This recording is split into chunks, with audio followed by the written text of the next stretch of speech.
so glad you're here.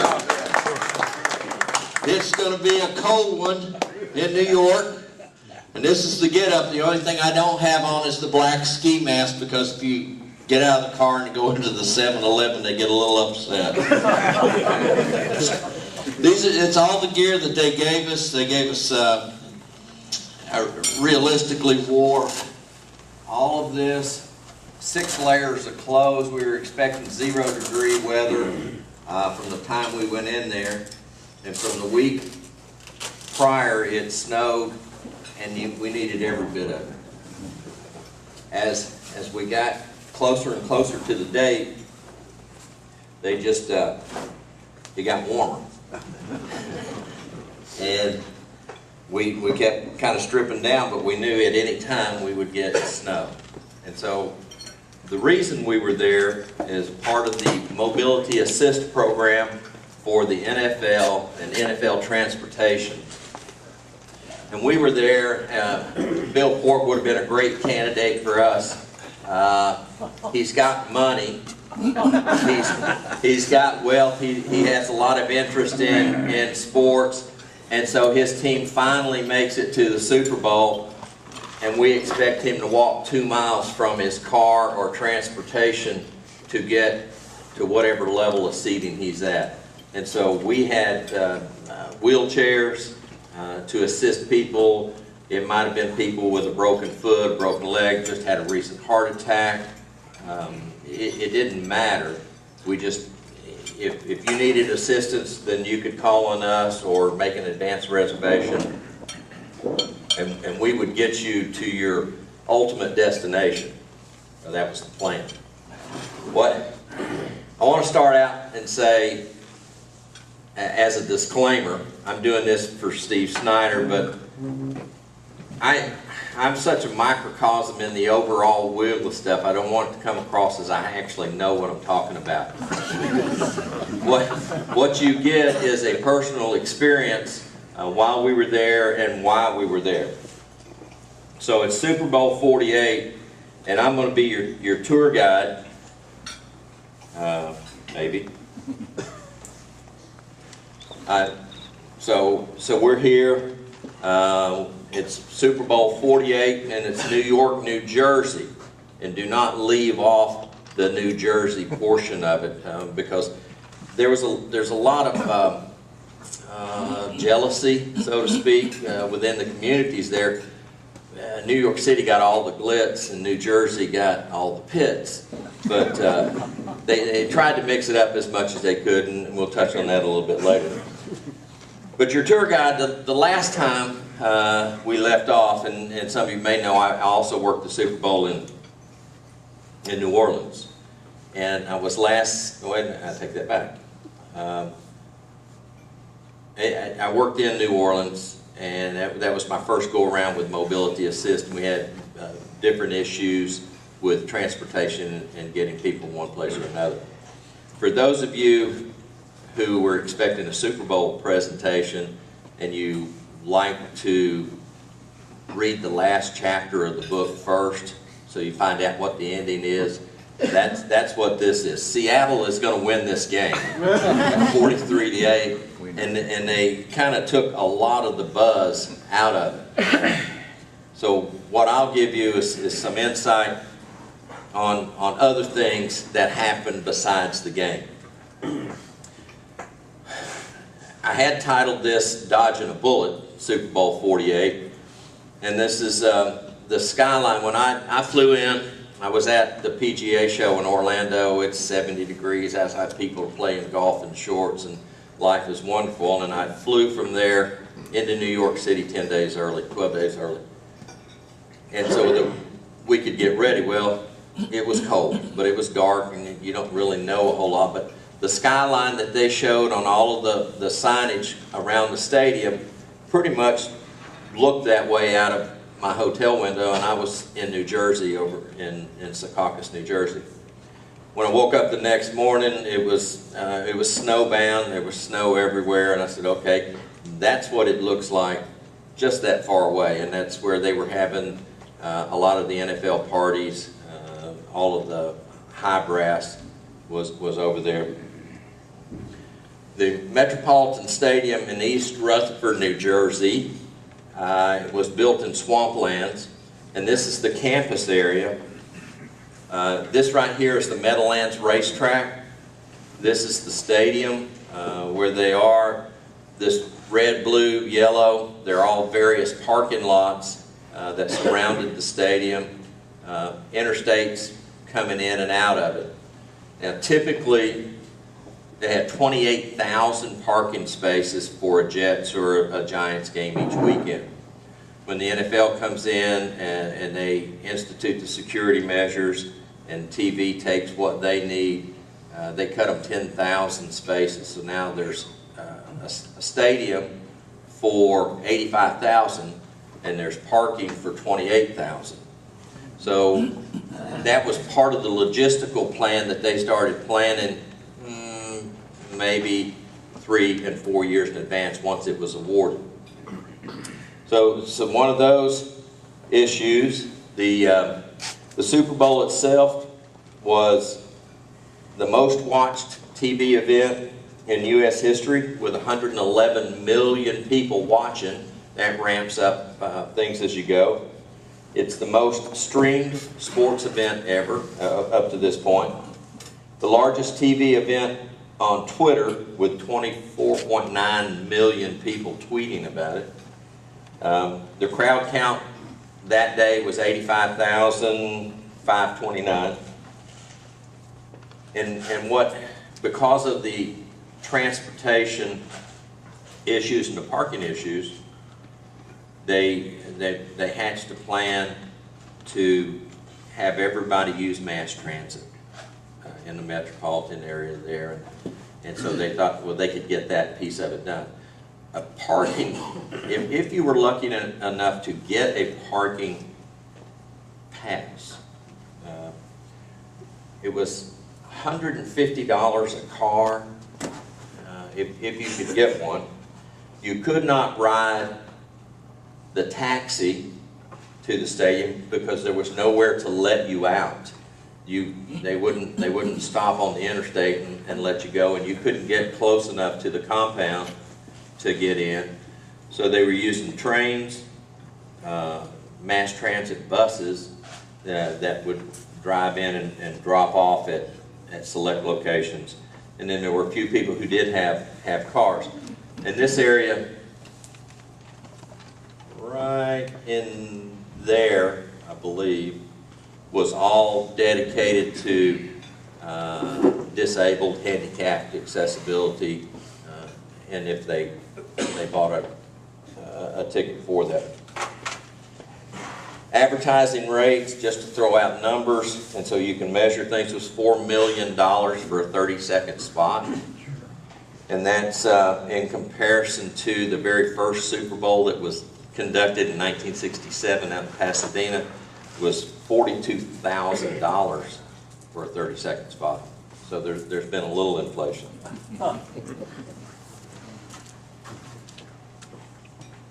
What, again, the stadium, and it's Metropolitan Life Stadium, and part of going in early was to learn the language. You couldn't just say, well, that's the stadium, and what these are, these tents, they're pavilions that were erected temporarily. This one here, there's 7 of them all together, and the only way you can enter the compound was through one of those pavilions. So you would have number 1, media was number 2, 3, 4, 5, 6 right in here, and then there's one over here by the Izod Center, and that little piece right there was a long rampway that you didn't think much about until you either started walking it or it was 0 degrees outside or you were pushing a wheelchair. So the whole plan was hatched to come in. Where the stadium normally is, you have a plaza area outside and then you can go in normally like you would gates. But the NFL pushed that perimeter. These are still gates out here that you would normally get in. They pushed that perimeter out to here. And so everybody was from outside there to get in. and I'll show you a ticket, but you had to read your ticket and then ultimately get dropped off in some close proximity to where you were going. So the pavilions were all sponsored. So you have Snickers, Pavilion 1, and you couldn't just say, hey, meet me at Pavilion 1, or you're talking on the radio, it's Snickers Pavilion, so you get the brand awareness. And you had the Pepsi Pavilion, and this was Metropolitan Life, MetLife, SAP, who I still don't know who they are, but they are evidently very large in the computer industry. And then there was Budweiser in the back. A schematic of the stadium at ground level, and each of these colored, there's SAP, here's Verizon, MetLife, Pepsi, and I think that's Bud Light. That's the only places that there were ramps to go up and to your seats. Now, there were elevators, and there are elevators on a regular basis for regular games, but the expectation was that they would be jammed, that you couldn't get through there. And so our plan was to figure out where people were going and then get to these particular locations via the plaza level. Okay, right here was the back end of the stadium, and it's where all the media trucks and so forth were. So if you were going here and you were coming in the Pepsi gate, you couldn't go left because you were blocked, and so you would have to go all the way around if that was your ultimate goal. So that was level 1. This was the plaza area outside where they had what were the normal gates, and the visuals had a lot of video screens just showing highlights of previous games or something during the season. I was enamored with Tennessee's finest, Peyton Manning, pregame. I moved his slide back for this presentation. Then the 100 level, if you got up one level on the concourse, the MetLife Central area there, you couldn't traverse this way, and you knew the various numbering sequence, but again, it was the same 4 portals to get in. So that's what it looked like from the 100 level, looking, we're the opposite of that area right there, but looking through out onto the field, and this is pregame, and these tents down here have got heaters that they're just trying to keep the people on TV warm. It was blustery cold, and they're going through the paces, either practicing what the halftime entertainment might be or making sure all the video systems work.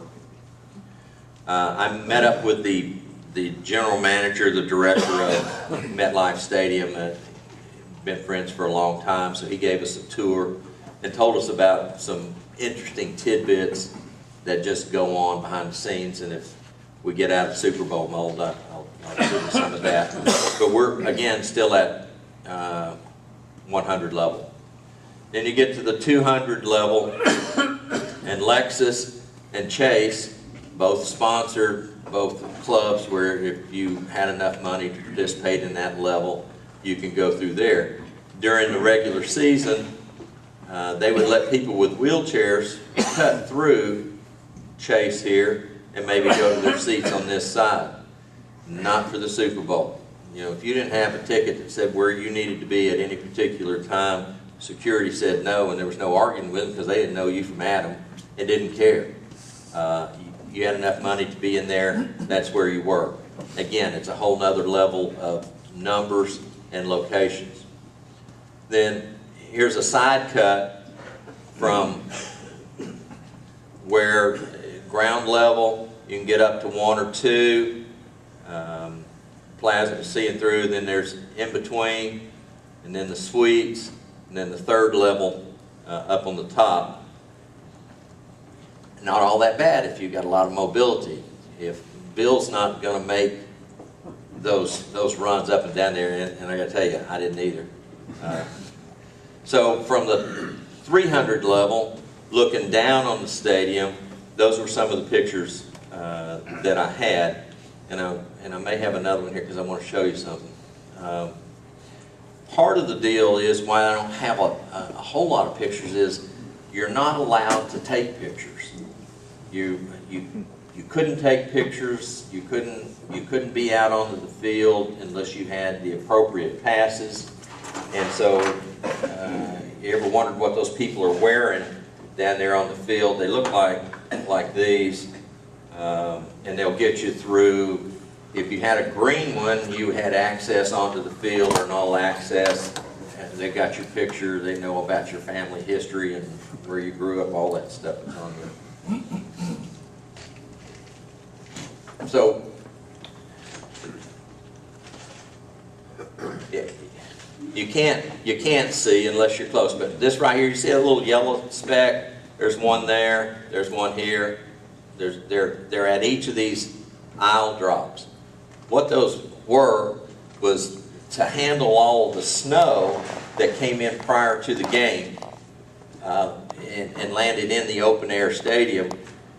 They would push snow to the aisles. They had a little chute. They would run the snow down the chutes. It'd fall down those. There's a blue tube hanging onto the back of that. It gets down to the front. They had front end loaders up inside the stadium just pushing snow.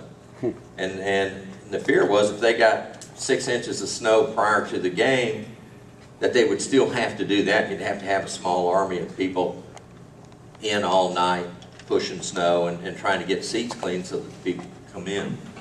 So I asked Brad, I said, how long are you going to leave them there? And he says, it will take us 2 hours to dismantle them. So they had them up the week prior, the 2 weeks prior, and they were cleaning snow when they had a little extra time.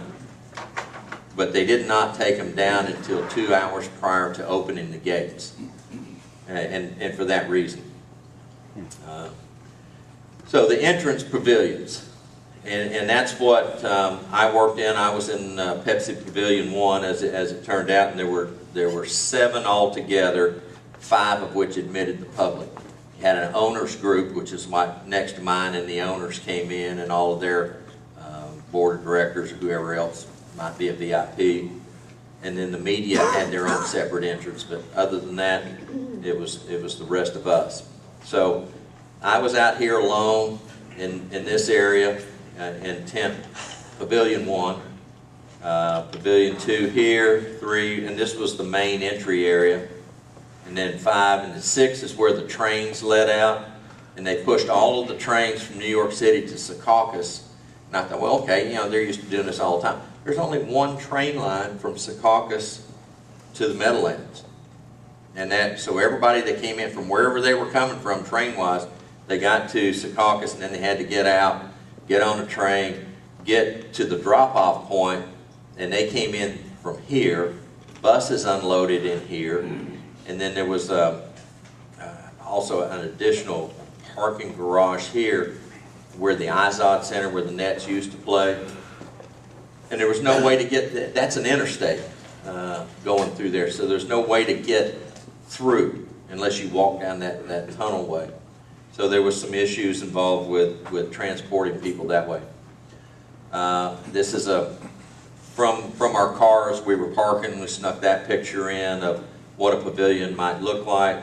And it was 50 feet wide, 100 feet long. And just temporary tents.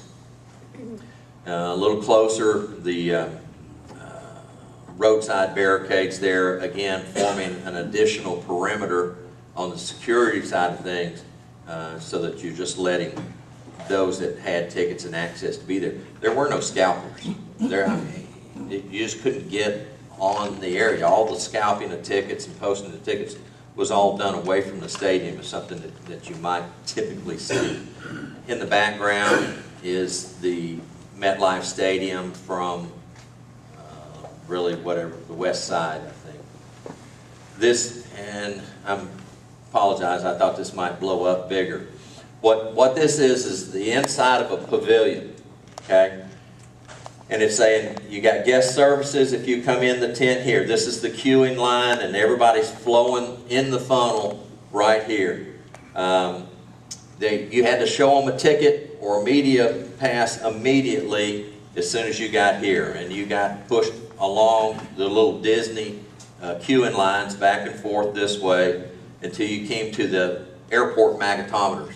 And you'd run through the magnetometers there, they'd check your bags, you know, your ticket again. And they're doing this on each side. There was 24 each way, and all these people were all being pushed into this center lane.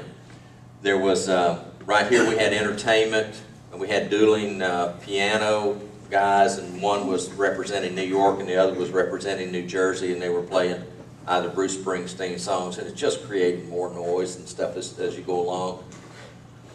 So that was the master plan. As you came out this side, this over here is if you had questions, maybe you lost something, you want to go back to your car, you went to guest services. If you had mobility assist problems, you thought, well, you know, I'm a pretty tough guy and I've got a lot of adrenaline going, I can make that. And then you get inside the tent and you go, man, did I make a mistake? So you go to mobility assist, and then we'd either assign a pusher and a wheelchair to run you out with, or whatever else we might be able to do. So that's where I was stationed here. Again, in the grand scheme of things, within that tent, 50 by 100, it was over 1,500 people just charged with admitting people. So there was that many of us in each tent just to get people in. This was the exit plan, same tent, same location. What they did was they just closed down the queuing lines right here, and they pushed the magnetometers to the middle and walled them off. And then as everybody came out of the stadium, they would go through these tents, these areas opened up, and they would flow out the front. I give you this as theory. That's the whole plan. I have a 2-inch book that we are accumulating as we go along. So this is what you have to do. This is the plan. This is how it's going to work. This was part of the crew in our yellow jackets, and our yellow jackets were extremely popular. You could see us a mile away. So you could, if you needed help, or you say, I need you to go to that person there, everybody was color-coded. Security services were in red. They got red jackets on. Any number of colors depicted really what department that you worked in. But this is the back end of the tent, and it was all this plastic right here was what sealed you off from the other side. So they either came in, you could see what was going on, and you would think, well, that plastic's not going to really be a deterrent to everything else, but there's so much security there, you really don't want to step out of line for what's being done. So then we had a little session on how do you read a ticket. Well, you come up here, and in the corner it says Bud Light, and then you go to section 204, row 1, seat 1, and you get down here and it says it's $1,200. This is one of the plebiscites.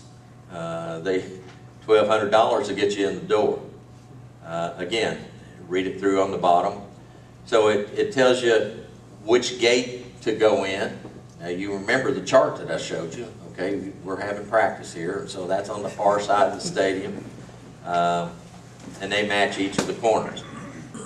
Here's somebody that had a little higher price ticket, a premium ticket, at $2,500 a ticket. It tells you where to enter, what your gate might be. I just thought those were interesting. So, some people wore big hats. You know. Set his down, and I tried it on. I decided I would stay where I was. Again, mobility assistance. This gentleman here needed assistance putting on his shoe.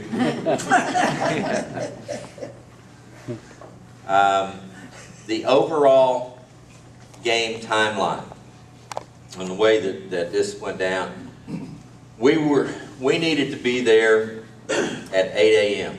Game was Game time, whoops. Game time at 6:45, no, 6:28. Okay, here, 6:28. We're there at 8 o'clock. Our staff of just the mobility assist people and MAP for short, there was 25 of us that had been there 12 days or more. There was another 22 that came from the Meadowlands, the MetLife Stadium, who regularly worked football games there and helped with the disabled handicap program. So that makes close to 50. And then we hired 100 more people, temporary people, that we gave a session like we're doing now, which lasted an hour, and then we outfitted them with the gear and stuff like that, so it lasted 2 hours. And they showed up that morning. We had to sign them all in. So that's why we were all there at 8 o'clock, and then we were also allowed inside the perimeter to get through into the gates. And so then we waited for the parking lot gates to open at 12. The Pavilion 7, which was over by the Izod Center, it opened early at 1 o'clock because there was 5,000 or 10,000 people over there in a private party that would have to get out and start in. So they were allowed in a little bit early. At 1:30, we were all in position. 2 o'clock, they opened the pavilions. Where the racetrack was, next to the stadium, was a press box, and it was 6 stories tall, and they had private parties in there for all the NFL guests. And again, if you had the money to go here and if you needed assistance, then we were taking people into the games and so, or up to the party lines. To compound that, the racetrack built a new press box, and it was on the other side of the stadium. So you had new press box and old press box. It didn't matter to me. We were all new, but it was just another way to confuse us, I think. And then the TV people were all on location. Game kicked off at 6:28 with a military flyover and fireworks. The game started. It went quickly. The excitement was out of it. Then estimated end of game time was 10:30. So it started at 6:30, 4 hours, estimated over at 10:30. People were blowing out of there. We expected to be out of the lots at 12:30 that evening. Again, theory. This is reality. This is the train station at Secaucus Junction when they unloaded there and dropped them off at the stadium. These people are packed in. They're all wearing gear for weather that has been bone-chilling cold. And then they get punched into the Secaucus station to get onto a train or a train line that was pushing there. The expectation was that they would do 12,000 to 15,000 people going to the game. And the most they had ever done was for a U2 concert in 2009. 22,000 people had ridden mass transit to get to the stadium. Well, the people listened, or they didn't have $150 to get a parking ticket.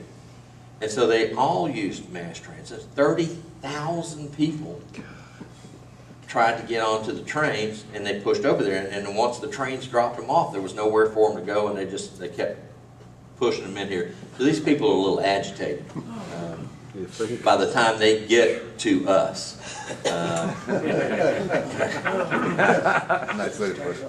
So here's, as a review, this is where they're coming in here, and then they go through the queuing lines, and then everybody's making them happy with entertainment. They're going through the gates here, and they're coming out the other side. The Snickers Pavilion, they gave you free Snickers or candy, or and each of the other sponsored tents were differently. And then also here in the front, when you got in the queuing lines in the front to enter the tent, they gave you a bracelet, and I meant to bring you one, but put a rubber bracelet on you, one of those like Live Strong bracelets, and so that if you got turned around inside the stadium or inside the compound, they kind of knew where to head you going back. So you wore your bracelet. This is reality once they started coming in. I took this picture with my phone as they were coming through, and this is the center line of people coming through, and they're dumping them in from both sides. There's the entertainment guys here. Then here's some Seattle fans that I was able to capture with my phone as they went through, and this was common, and you might see some of the Denver guys with horses' heads that they're wearing, and they're coming through, and they've started early on the party side. But very pleasant people. They all got along reasonably well. Tight security. Now when we went in there was everybody, the SWAT teams, you had the New Jersey police, there's 1,000 New Jersey State police officers working, New York City police, all of those committed to the NFL in advance, that they would provide security and transportation to the Super Bowl. Well, as a level 1 security event, so as high as you could get, so you don't have a Boston Marathon type situation, everybody's on high alert. Outside my pavilion was an armored car that's as big as a tank, and they're all, it kind of gives you the heebie-jeebies a little bit, where they're just in that mode of preparation. With these two guys right here, right there, you don't want to piss them off, because those are snipers sitting on the roof, and they're looking for somebody down in here, and that was their whole job, right there, and they were in strategic locations. Is there not a concrete barricade all the way around that thing? Did I see that a while ago? Mm-hmm. And then and iron gates, 8-foot, 10-foot iron gates that you couldn't get through either. You can see, and here it is, the expectation, and I may be jumping ahead of myself, was 0 degrees to 3 degrees. And we practiced in this, and we practiced going to locations and stuff like that, and you couldn't stay out. If you stayed out an hour, you were miserable. And that's with 5 layers of clothes, and so you're just gearing up for it. I found later, there's 13 pockets in that jacket, and we had hand warmers, and you had everything that you could carry, plus gloves and everything else. Game time, it was 49 degrees outside. You can't wear the stuff, and you can't set it down, because if you set it down, it was gone. So you just, best laid plans of mice and men. But I love this picture. This was in the paper the next day. The exit plan. Review. Here's, the things are all pushed together. They're coming from this angle on the right, pushing through to the left, coming back out from whatever parking lots they came from, so forth. Reality, it looks like that. And at the end of the game, all of these people here were trying to get back on the train that was going to Secaucus so they could get on the multiple trains going to New York City or wherever. 30,000, 33,000 riders is what punched tickets and so forth. They were expecting 12. They finally added a second train line sometime around 10 or 11 that night.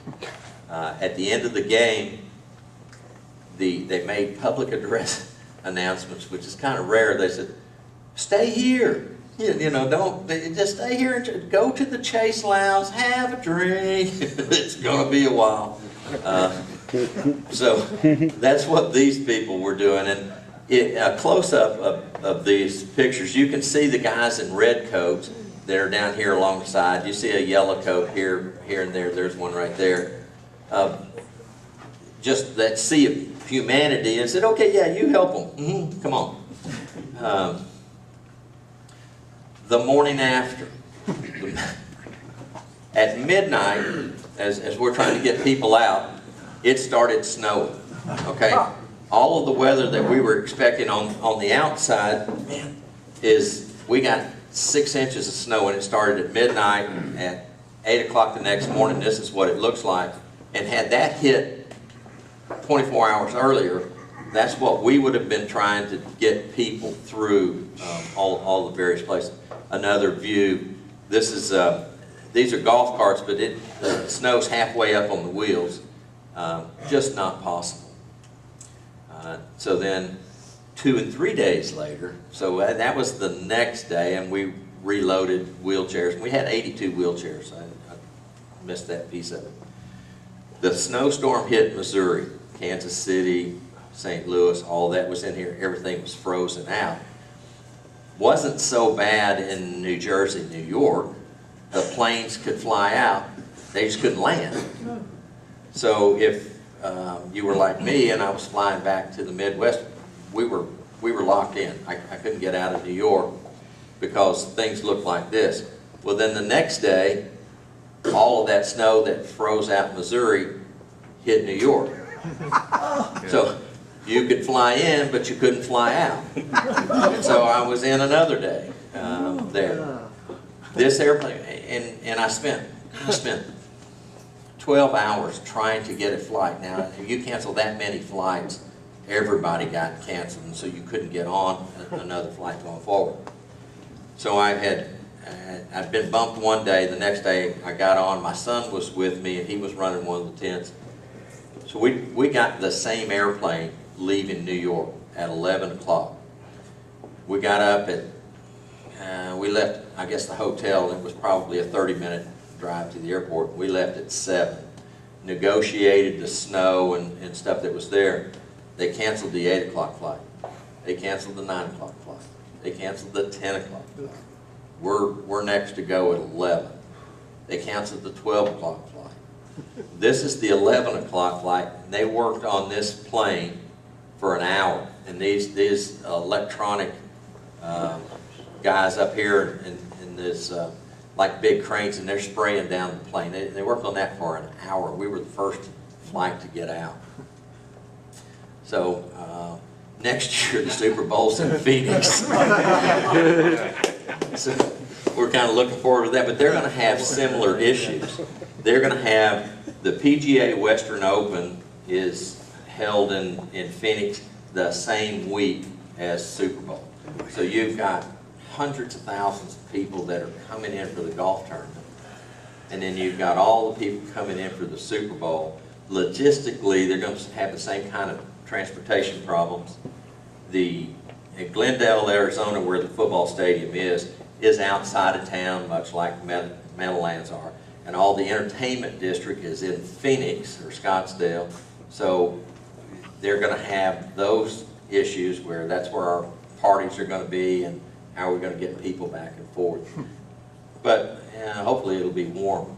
So that is, if you got to go, time-wise I'm over.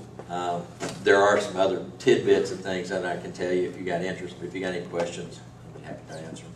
Did you have plenty of bathrooms up there? That's a tidbit I was going to tell you.